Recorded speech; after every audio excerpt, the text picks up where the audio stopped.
guys, I will do a quick review about the LG V20, and I am doing this review as like an 8 or 9 month later review of the LG V20. And the really interesting thing about the V20 right now is that it costs $400 new on Amazon, and I'll put that link in the description below so you can check that out if you would like to get one. But before anything, I think you should watch this video and you will figure out if this is really worth your money. A phone that is 8 months old. Now, just to clear some stuff up, this LG V20 it was a flagship of last year, and it is technically still the flagship of the series because the V20 is the newest and the latest and the best V series smartphone. But then there is the LG G6, which is even newer with a slightly better processor. But I'll go run through the specs really quickly of this phone. I'm just gonna open the spec sheet.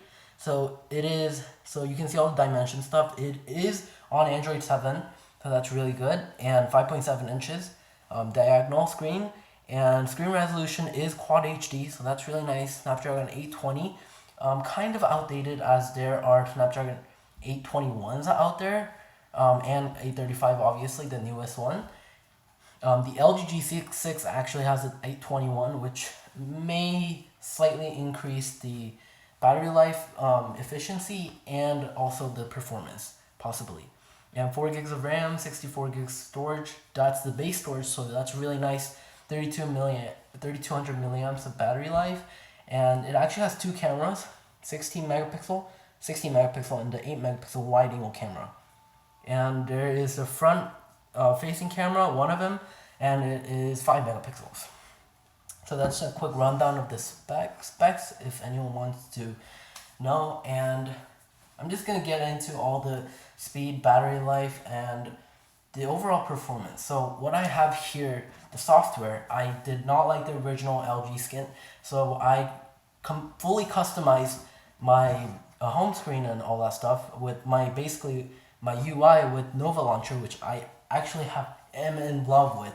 If you want to see like a full review of my phone, basically my daily driver and the aesthetics of it, it looks really nice. I really like it, and obviously it just looks really nice. And this overall fluidity is, I would say, pretty fluid. However, there are lags, especially in Snapchat. Snapchat gets a lot of lags, which is quite annoying. But Snapchat is supposed to be a very big, major, something that takes up a lot of performance.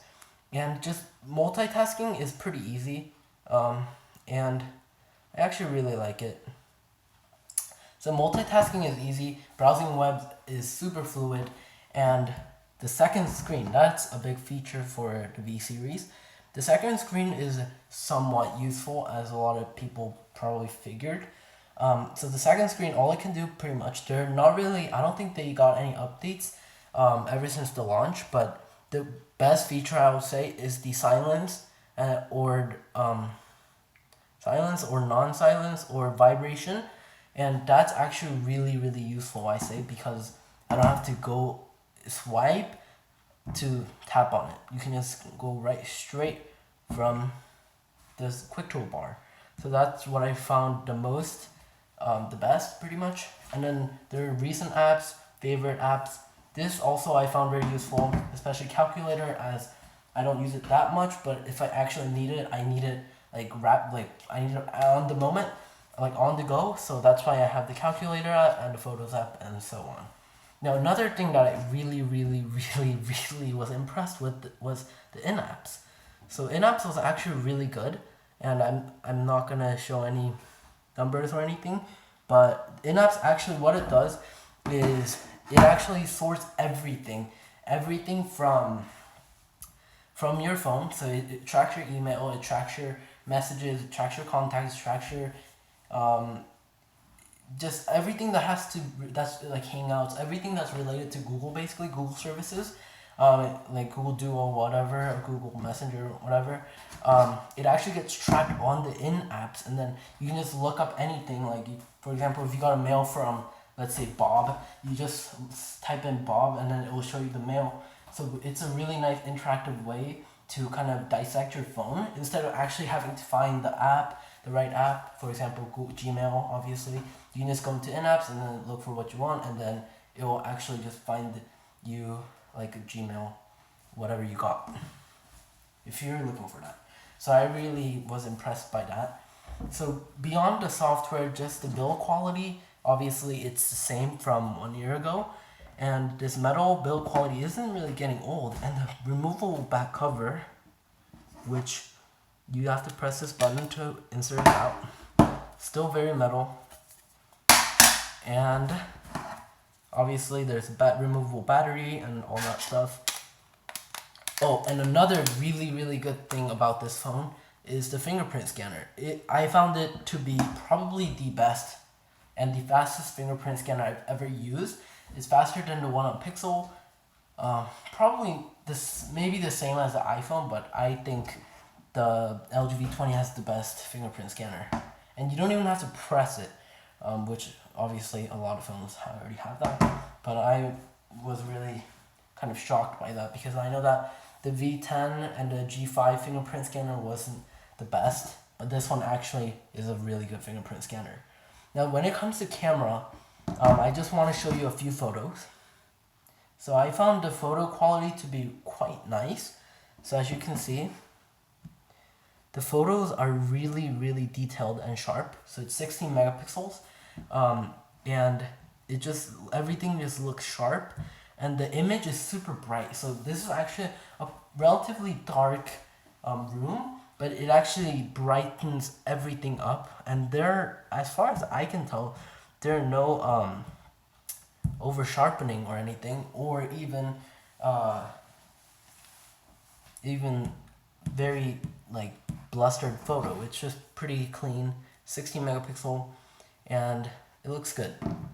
So camera is still fine. The camera speed basically the speed of the camera, it's not the most responsive camera, but I am fine with it, and I won't complain.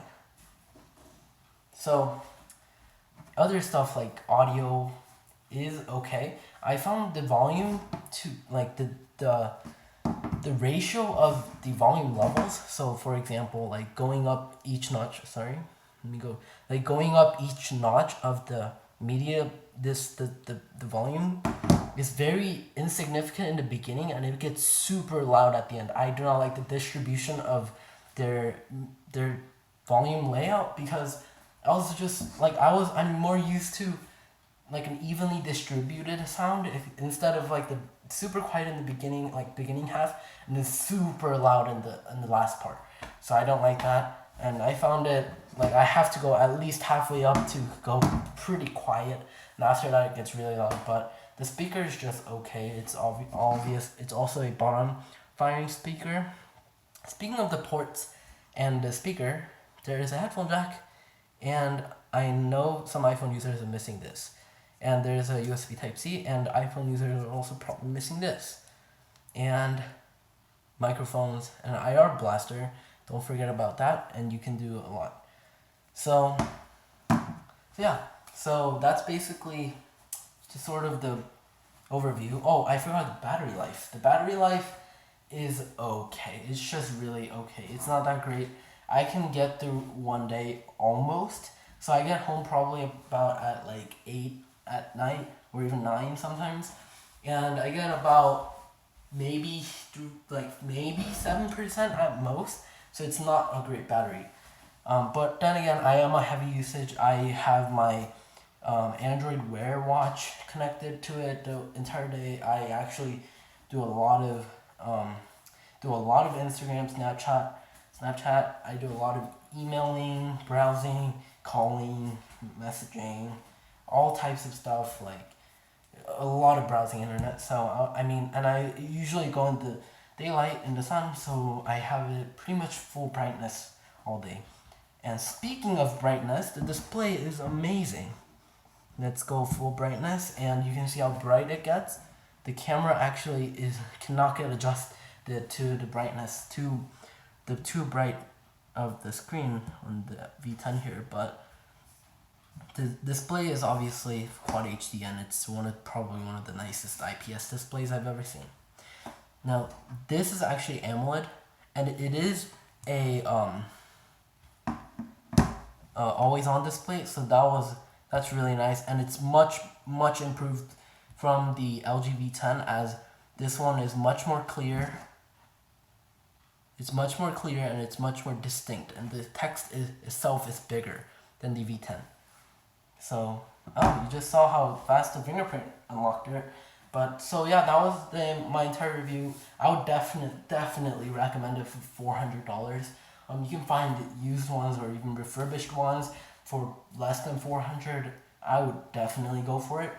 And I'm really happy with my purchase of $400. Just a really nice phone. And yeah, so I hope you guys enjoyed the video, and please give a thumbs up, and please subscribe. And if you still haven't, please push that push notification so that you can so that you know when I post new videos right away, and you can watch it right away. So thanks for watching, and bye.